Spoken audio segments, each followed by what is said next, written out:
அடைய முடியாத மலை என்பதே அண்ணாமலை என்ற வார்த்தையின் பொருள் என்றும், திரு என்ற அடைமொழியுடன் அதுவே திருவண்ணாமலை என அழைக்கப்படுவதாகவும் பெயர் காரணம் சொல்லப்படும் இத்தொகுதி சம்புவராயர்களும் ஆங்கிலேயர்களும் ஆண்ட பகுதியாகும்.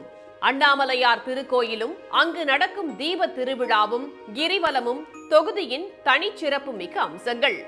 அன்பர்கள் நாடி வரும் ரமணர் ஆசிரமம், கிழக்கு தொடர்ச்சி மலை குன்றுகள், வரலாறு பேசும் தொல்லியல் ஆதாரங்கள், வனப்பகுதியில் அமைந்துள்ள காவலூர் விண்வெளி ஆய்வு மையம், கோயில் கோபுரம் போல் கட்டப்பட்ட திருப்பத்தூர் தேவாலயம், பொன்னி ஆறு, சாத்தனூர் அணை, பர்வதமலை, மாமண்டூர் குடவரை கோயில்கள், ருசி மிகுந்த திருப்பத்தூர் துவரை ஆகியவை திருவண்ணாமலை தொகுதியின் தனித்த அடையாளங்கள். செங்கம் பகுதியில் உள்ள சாத்தனூர் அணை மற்றும் குப்பநத்தம் அணைகளில் தேக்கி வைக்கப்படும் நீர் விவசாயத்திற்கு உதவினாலும் வறட்சியை எதிர்கொள்ள போதுமானதாக இல்லாததால் தென்பெண்ணை ஆற்றையும் செய்யாற்றையும் இணைக்க நடவடிக்கை எடுக்க வேண்டும் என்பது விவசாயிகளின் எதிர்பார்ப்பாக உள்ளது. இந்த டேமோட தண்ணி வெறும் 11,000 ஏக்கர் மட்டும்தான் திருவண்ணாமலை மாவட்டத்துக்கு பாயுது. மீதி விழுப்புரம், கடலூர், பாண்டிச்சேரி கடல்ல கலந்துருது. அதுக்குமே யூஸ் இல்லாத வேஸ்டா போகுது. அதனால செய்யாறு தென்பெண்ணையார இணைச்சாங்கன்னாக்கா திருவண்ணாமலை மாவட்டம் அதிகப்படியான பாசனம் பெறும். வறட்சியான மாவட்டமும் கூட, விவசாயம் சார்ந்த மாவட்டம் கூட அதிகப்படியான பாசனம் பெறதுனால என்ன ஆகும், விவசாயம் செழிப்பா இருக்கும். விவசாயம் நிறைந்த திருவண்ணாமலை தொகுதியில் தொழிற்சாலைகள் அதிக அளவில் இல்லை. எனவே மலர் சாகுபடி உள்ள செங்கம் பகுதியில் வாசனை திரவிய தொழிற்சாலையை அமைக்க வேண்டும் என்றும், விமான நிலையம் ஒன்றை அமைத்தால் ஏற்றுமதி எளிதாக இருக்கும் என்றும் கூறுகிறார்கள் தொகுதி விவசாயிகள்.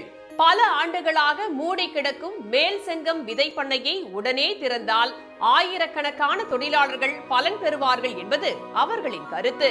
ஆன்மீக நகரமான திருவண்ணாமலையில் சித்ரா பௌர்ணமி, கார்த்திகை தீபம் உள்ளிட்ட நாட்களில் 20 லட்சத்திற்கும் அதிகமானோர் வருவதால் அங்கு தேவைகள் அதிகரித்து வருகிறது. எனவே கட்டமைப்பு வசதிகளை மேம்படுத்த சிறப்பு நிதி வழங்க கோரி நாடாளுமன்றத்தில் கோரிக்கை வைக்கப்பட்டும் அண்ணாமலையார் திருக்கோயிலுக்கு எதுவும் செய்யாமல் மத்திய அரசு அலட்சியம் காட்டுவதாக திருவண்ணாமலை வாக்காளர்கள் குற்றம் சாட்டுகின்றனர். வாரணாசி, அயோத்தி போன்ற கோயில்களுக்கு தருகின்ற முக்கியத்துவத்தை திருவண்ணாமலைக்கு அதில் ஒரு பாகம் கூட தரவில்லை. பௌர்ணமிக்கு குறைந்தபட்சம் 10 லட்சம் மக்கள் வருகிறார்கள். தினந்தோறும் பல்லாயிரக்கணக்கான மக்கள் வருகிறார்கள்.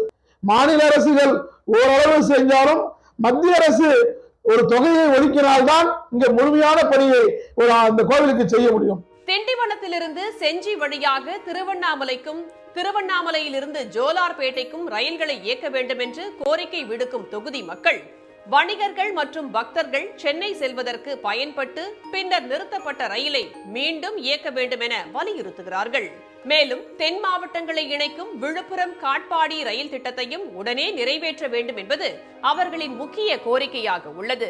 ஒவ்வொரு பௌர்ணமியின் போதும் மூணிலவ நாளில் வருகிற சாலை மார்க்கமாக வருகிற போது பல்வேறு விபத்துகள் ஏற்பட்டு பக்தர்கள், பொதுமக்களும் இறப்பு ஏற்படுகிற அவலநிலை இருக்கிறது. இங்கு வருகிற பக்தர்களுக்கு உரிய வசதியை செய்ய வேண்டியது ஒன்றிய அரசினுடைய கடமை. எனவே அவர்கள் வெகு விரைவில் இந்த பகுதியில் தென் மாவட்டங்களை இணைக்கக்கூடிய ஒரு முக்கியமான இந்த அகலப்பாதை திட்டம், விழுப்புரம் காட்பாடி அகலப்பாதை திட்டம் என்று சொன்னால், முன்பு வெள்ள காலத்திலே சென்னையில் 2015 ஏற்பட்ட வெள்ள காலத்தில் அந்த பகுதியிலே ரயில்கள் செல்ல முடியாத நிலையில் இந்த திருவண்ணாமலை வழியாகத்தான் அந்த ரயில்கள் எல்லாம் சென்றது தென் மாவட்டங்களுக்கு. இந்த வழியாக இயக்கப்பட்டால் நிச்சயமாக சுற்றி கொண்டு செல்ல வேண்டிய நிலை இருக்காது. திருப்பத்தூர் தொகுதியாக இருந்து பின்னர் தொகுதி மறுசீரமைப்பில் திருவண்ணாமலை தொகுதியாக மாற்றப்பட்ட இங்கு திருவண்ணாமலை, கீழ்பெண்ணாத்தூர், செங்கம், கலசப்பாக்கம், ஜோலார்பேட்டை, திருப்பத்தூர் என 6 சட்டப்பேரவை தொகுதிகள் இடம்பெற்றுள்ளன. ஆண் வாக்காளர்கள் 7,49,000 பேரும், பெண் வாக்காளர்கள் 7,72,669 பேரும் என மொத்தம் 15,21,787 வாக்காளர்கள் வாக்களிக்க தயாராக உள்ளனர். 1957 ஆண்டு முதல் தேர்தலை சந்தித்து வரும் இத்தொகுதியில் திமுக 10 முறையும், காங்கிரஸ் 3 முறையும், அதிமுக 2 முறையும் வெற்றி கனியை பறித்துள்ளன. கடந்த தேர்தலில் திரு சி.என். அண்ணாதுரை 6,66,272 வாக்குகளுடன் வெற்றி பெற்றார். அவரை எதிர்த்து அதிமுக சார்பில் போட்டியிட்ட அக்ரி கிருஷ்ணமூர்த்தி 3,04,187 வாக்குகள் பெற்றார். நாடாளுமன்றத்தில் அதிக கூட்டங்களில் பங்கேற்று தொகுதிக்காக பேசியது, 300 கிலோமீட்டர் தூரத்திற்கு சாலை அமைக்க நடவடிக்கை எடுத்தது, மலை கிராமங்களுக்கு தொலைத்தொடர்பு வசதி ஏற்படுத்தியது, ஹவுரா ரயில் நிறுத்த நடவடிக்கை எடுத்தது என சிட்டிங் எம்பி அண்ணாதுரையின் பணிகள் மக்கள் பாராட்டை பெற்றுள்ளன. இந்த முறையும் அவரே வேட்பாளராக அறிவிக்கப்பட்டுள்ளார். அவரை எதிர்த்து அதிமுக சார்பில் கலிய பெருமாளும் பாஜக சார்பில் அஸ்வத்தாமனும் போட்டியிடுகின்றனர். தேர்தல் களம் சூடேறி வரும் நிலையில் தங்களுக்கான எம்பியை தேர்வு செய்வதற்காக வாக்குப்பதிவு நாளை எதிர்நோக்கி காத்திருக்கிறார்கள் திருவண்ணாமலை வாக்காளர்கள்.